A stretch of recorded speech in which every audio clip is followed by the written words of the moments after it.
13 फरवरी 2026 मध्य प्रदेश के मुख्यमंत्री डॉक्टर मोहन यादव ने दमोह जिले के नौहट्टा में आयोजित नौलेश्वर महोत्सव 2026 मेले का दीप प्रज्वलित कर विधिवत शुभारंभ किया। इस अवसर पर क्षेत्रीय संस्कृति आस्था विकास के समन्वय का अद्भुत दृश्य देखने को मिला। कार्यक्रम में प्रदेश के पर्यटन मंत्री धर्मेंद्र भाव सिंह लोधी एवं पशुपालन मंत्री लखन पटेल विशेष रूप से उपस्थित रहे। जनप्रतिनिधियों और स्थानीय नागरिकों की बड़ी संख्या ने इस महोत्सव में भाग लेकर आयोजन को उत्साहपूर्ण बना दिया। मुख्यमंत्री ने अपने संबोधन में कहा कि नौलेश्वर महोत्सव न केवल धार्मिक आस्था का प्रतीक है, बल्कि क्षेत्रीय लोक संस्कृति, परंपराओं, पर्यटन को बढ़ावा देने का महत्वपूर्ण माध्यम भी है। उन्होंने कहा कि राज्य सरकार ऐसे आयोजनों के माध्यम से स्थानीय कलाकारों, हस्तशिल्पियों और छोटे व्यवसायों को नई पहचान देने के लिए प्रतिबद्ध है। उन्होंने आगे कहा कि मध्य प्रदेश की समृद्ध सांस्कृतिक विरासत को देश विदेश तक पहुंचाने के लिए सरकार निरंतर प्रयासरत है। वहीं नौटा जैसे धार्मिक एवं पर्यटन स्थलों का विकास प्रदेश की प्राथमिकता में शामिल है, जिससे स्थानीय रोजगार के अवसर भी बढ़ेंगे। कार्यक्रम के दौरान सांस्कृतिक प्रस्तुतियां ने सभी का मन मोह लिया। मेले में लगे विभिन्न स्टॉल आकर्षण का केंद्र है। ये महोत्सव क्षेत्रीय विकास, धार्मिक आस्था और सांस्कृतिक समृद्धि का संगम बनकर उभरा है। महाकाल महाराज की। जब आपके बीच जयकारा गूंज रहा है तो लगभग 1100 साल पुराना यह नौहलेश्वर महादेव का अद्भुत मंदिर और उस समय की पत्थरों के शिल्प से हमारे देवताओं को प्रकट करने के लिए जिस प्रकार से वो रचना बनी, जोरदार अभिनंदन अपने उस पुराने गौरवशाली अतीत के लिए करें। पूरा मंच और आप सब दोनों हाथ जोड़ के आप सबको प्रणाम करता हूं, आपका अभिनंदन करता हूं।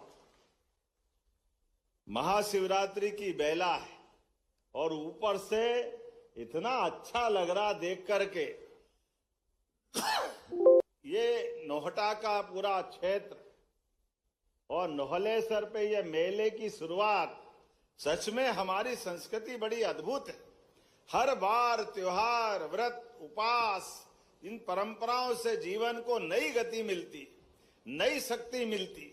और मुझे और आनंद तब आया जब बाबा महाकाल की नगरी से मैं आता हूं तो मुझे एहसास है नौहलेश्वर के मंदिर में क्या स्थापत्य का उत्कृष्ट उदाहरण है, क्या क्या उसमें रचनाएं बनाई गई।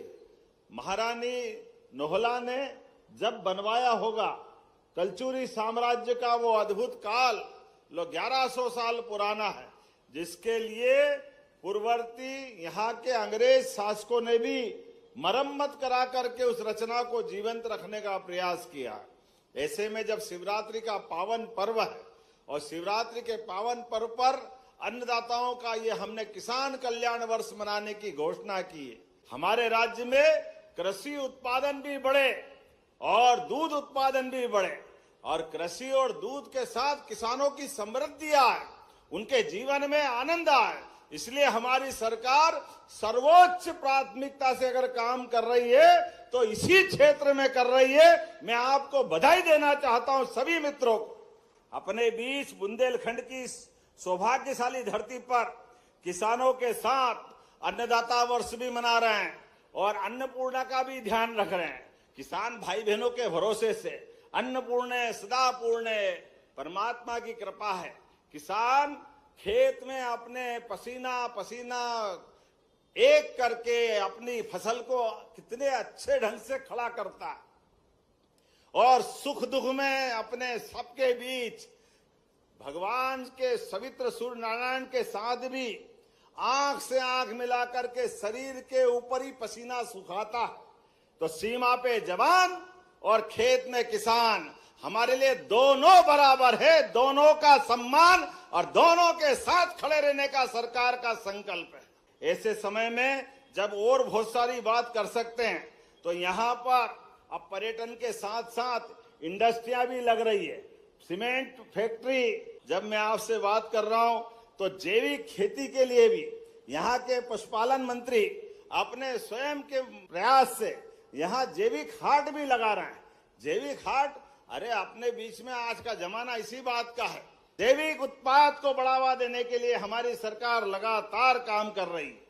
अभी तक 69 हाट यहाँ लग चुके हैं। 28 लाख से ज्यादा की बिक्री आपके यहाँ हुई है और खास करके यहाँ इस क्षेत्र में किसानों को खाद वितरण के लिए भी ई टोकन की व्यवस्था हुई। जोरदार अभिनंदन जिला प्रशासन के लिए भी करें। जब मैं आपसे बात कर रहा हूं तो एक और नया काम मुझे दिया है। 33 गांवों को मिला करके व्यारमा नदी से पानी लिफ्ट कर बांदकपुर सेमरखो 600 करोड़ की ये नई योजना मांगी। कहां के लिए है? अच्छा, जैन भैया के लिए देना चाहिए क्या? तो मैं देने की घोषणा करता हूं, जोरदार अभिनंदन करें। जेल विभाग के माध्यम से आपने 70 करोड़ की एक और योजना मांगी है, जिसके लिए रिडेंसिफिकेशन के माध्यम से इस योजना को भी किया जा सकता है।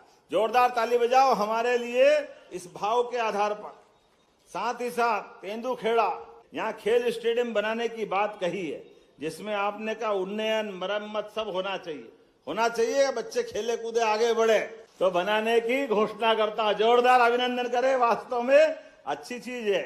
सभी प्रकार की पर्यटन गतिविधि बढ़ाने के लिए हमारी सरकार लगातार संकल्पबद्ध है। ऐसे में यहां पर नोहटा गांव में, क्या नोहटा में तुमने वो बनाया है 4 लेन, आप चिंता मत करो, हम इसको सागर तक बनवाएंगे। लेकिन अभी वाटर स्पोर्ट्स, बोट क्लब और व्यारमा नदी में आपने कई प्रकार के निर्माण कार्य कराना है, तो ये कराना है क्या? जोर से बताना अपनी तरफ से। तो मैं बनाने की घोषणा करता हूं 10 करोड़ रुपए के माध्यम से। जोरदार अभिनंदन करें। तो मेरे साथ आप सब दोनों हाथ ऊपर करो, जोरदार तरीके से बोले, भारत माता की, नोहलेश्वर महादेव की। बहुत बहुत धन्यवाद।